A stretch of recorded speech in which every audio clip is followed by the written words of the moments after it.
fills d'una terra, som fills d'un país.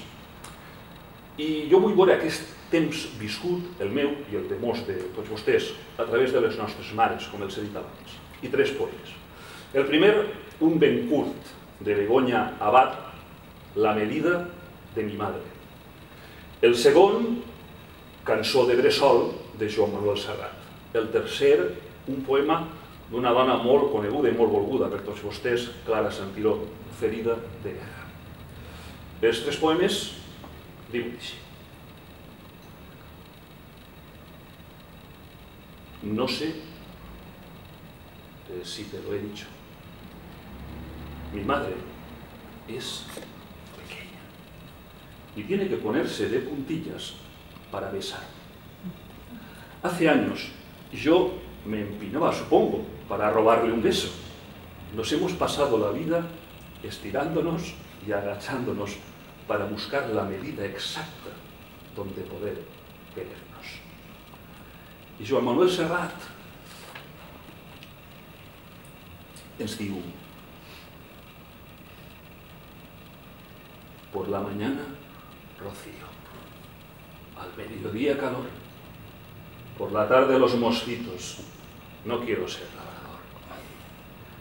I jo que m'adormia entre els teus braços, amb la boca enganjada en el teu pit.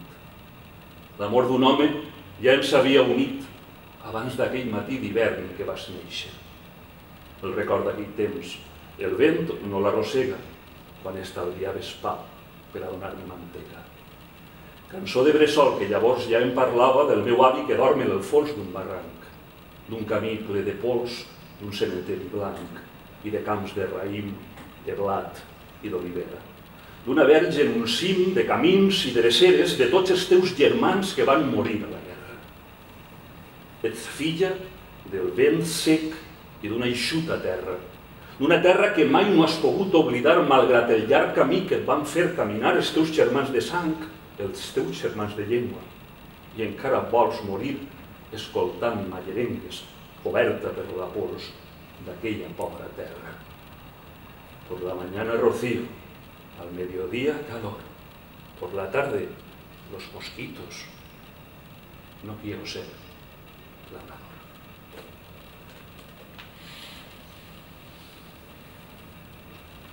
Sí,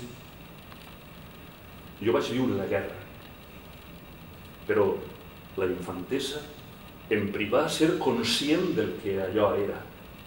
Com a un xoc m'ho prenia, xoc ple de risc, sense cap pena.